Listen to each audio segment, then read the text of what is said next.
मुंह डाला, हंसने की बात नहीं है, हंसने की बात नहीं, इबरत हासिल करो। इधर मुंह डाला, उधर ताक, उधर झांक, ये सब बंद करो। इस्लाम का कानून नहीं है, इस्लाम इससे मना करता है। किसी के घर में झांकने से इस्लाम मना करता है। ताक झांक बंद करो।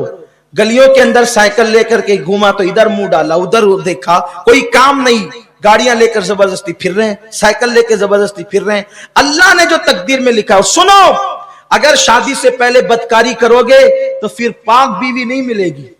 कुरान, अल्लाह के रसूल फरमाते कमा तदीन तुदान, तुम जैसा करोगे वैसा होगा। लेकिन अगर कोई बदकारी कर चुका, उलमा से सुना, बयान सुना और सच्ची तौबा कर ले, फिर अल्लाह तौबा करने वालों की तौबा को कबूल करता है और अल्लाह उन्हें पाक दामन बीबियां भी अता फरमाता है।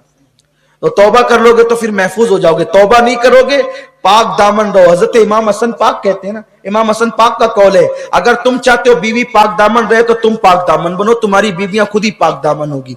अगर चाहते हो बेटियां पाक दामन रहे तो तुम पाक दामन बनो, तुम्हारी बेटियां पाक दामन होगी। अगर चाहते हो कि बेटे पाक दामन रहे, तुम पाक दामन बनो, तुम्हारे बेटे पाक दामन होंगे, तुम्हारी नस्लें पाक दामन होगी इंशाअल्लाह, अगर तुम पाक दामन रहोगे तो जो तकदीर में लिखा है वही मिलने वाला है, उससे ज्यादा नहीं, उससे कम नहीं। इमाम आजम अबू हनीफा रहमतुल्लाह ताला अलैह के दौर में ऐसा हुआ कि दो भाइयों की एक साथ शादी हुई, दो भाइयों की एक साथ शादी हुई और इत्तेफाक से दो बहनें भी वो थी, इधर दो भाई इधर, ऐसा होता है ना, दो भाई दो बहन हो गई। अब वो दोनों बहनें आई इधर से और ये दो भाई, शादी हो गई। तो इत्तेफाक ऐसा हुआ जब हुजरे में पहुंचाने की बात आई तो औरतों की गड़बड़ी की वजह से और दुल्हनें तब्दील हो गई, दुल्हनें तब्दील हो गई। यानी इस भाई का जिससे निकाह हुआ था उसकी बीवी इसके साथ चली गई और इसका जिससे निकाह हुआ था उसकी बीवी इधर चली गई। जब अब रात तो गुजर गई, सुबह हुई तो सुबह होने के बाद ये बात खुल गई कि भाई वो जो औरतों की कोताही की वजह से दुल्हन तब्दील हो गई, इसकी इसके साथ चली गई, इसके इसके साथ चली गई। इत्तेफाक से उस वलीमा में इमाम आजम भी मौजूद थे, इमाम सुफियान सौरी मौजूद थे, इमाम आमश मौजूद थे, इमाम हम्माद, यानी बड़े बड़े उस दौर के अकबर, यानी कितने बड़े घर में शादी रही होगी वो कि इमाम आजम जैसे लोग उस वलीमे में शरीक हुए होंगे। ऐसा होता है ना कि भाई हाफिज गुफरान साहब जिस शादी में आए तो माशाअल्लाह मुअज़्ज़ज़ लोगों की शादी है, हाफिज मकसूद साहब आए तो इज्जतदार लोगों की शादी है। तो ऐसा होता है, मेहमान देख के अंदाजा होता है कि कैसे लोग हैं। अब इमाम आजम जिसकी शादी में जाए वो वाकई इमाम आजम अबू हनीफा, तो वो लोग सब बैठे थे, वो औरतों से बात बाहर आई कि औरतें आपस में कानापुसी करने लगी कि दुल्हन चेंज हो गई, दुल्हन चेंज हो गई।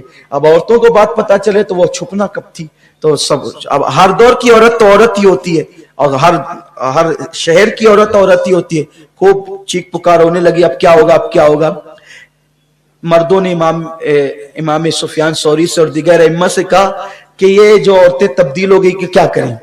वो कहा कि तब्दील हो गई तो क्या करें, इसकी इसके साथ कर दो, इसकी इसके साथ कर दो, जो जिसके साथ थी उसके साथ कर दो, क्योंकि ये गलती से वह जानबूझकर तो हुआ नहीं है। अब भाई फतवा देना ही बहुत अहम नहीं होता है, फतवे को देते वक्त यह भी तो सामने रखना होता है कि इस फतवे का असर क्या होगा। असल बात यह है कि चलो ठीक है, जो जिसकी बीवी थी उसके पास पहुंचा दो, गलती से हो गया तो क्या करेंगे। भाई दो बहनें हैं, दो भाई है, एक घर में रहते हैं। अब इसने इसके साथ रात गुजारी, इसने इसके साथ रात गुजारी, अब इसको फिर इसके पास भेजे, इसको इसके पास भेजे, तो ये जिंदगी भर एक दूसरे से नजरें मिला सकेंगे? दोनों भाई एक दूसरे को देख सकेंगे? क्योंकि ये तो इसकी बीवी के साथ गुजार चुका है रात, वो उसकी बीवी के साथ रात गुजार चुका है। तो घर वालों को थोड़ा सा तरह कि भाई चलो ठीक है, जो बीवी जिसकी उसकी उसके पास रहेगी, लेकिन ये रात कहीं और गुजार चुकी है और वो सारी जिंदगी नजर उठा के एक दूसरे को देख सकेंगे, क्या करेंगे। लेकिन उस महफिल में खुशनसीबी उनकी ये थी कि हमारा इमाम इमामुल अइम्मा, सिराजुल उम्मा, काशिफुल गुम्मा, नौमान बिन साबित, जिस पर फिक्र को नाज है, जिस पे इस्लाम को नाज है, जिस पर मुस्तफा जाने रहमत को नाज है, वो इमाम आजम अबू हनीफा फरमाते हैं ये फतवा तो अपनी जगह है कि हर औरत अपनी शौहर के पास चली जाए, लेकिन कुछ समाज का भी तो मामला है, कुछ घरेलू भी तो मामलात है। एक काम करो, दोनों दूल्हे को मेरे पास बुलाओ। वो दोनों दूल्हे आए, आपने उससे पूछा तूने जिसके साथ रात गुजारी वो तुझे पसंद है? उसने कहा हाँ। دوسرے سے کہا تو نے جس کے ساتھ رات گزاری وہ تجھے پسند ہے؟ اس نے کہا ہاں۔ فرمایا اب ایک کام کرو، تم کو یہ پسند ہے جس کے ساتھ تم نے رات گزاری، تو یہ جو تیری بیوی تھی تیرے نکاح میں تھی تو اس کو طلاق دے دے، اور تو اس کے ساتھ نکاح کر لے جس کے ساتھ تو نے رات گزاری، اور تو اس کو طلاق دے دے اور یہ اس کے ساتھ نکاح کر لے جس سے رات گزاری۔ کیونکہ نکاح کے بعد اگر وداعی اور خلوت نہیں ہوئی ہے تو طلاق دی جائے گی تو اس میں عدت گزارنا نہیں پڑے گا، تو ادھر اس نے اس کو طلاق دے دیا، ادھر اس نے اس کو طلاق دے دیا، اور جس نے جس کے ساتھ رات گزارا وہ اسی کی بیوی ہو گئی، اس نے اس کے ساتھ رات گزارا اسی کی بیوی ہو گئی۔ دیکھو نکاح ہونے کے بعد بھی قدرت نے جہاں لکھا تھا جو جس کو ملنی تھی وہ اسی کو ملی نا، نکاح بھی ہو گیا ہے، نکاح ہونے کے بعد بھی تو قدرت کا لکھا نہیں ٹلتا، لا تبدیل لکلمات اللہ۔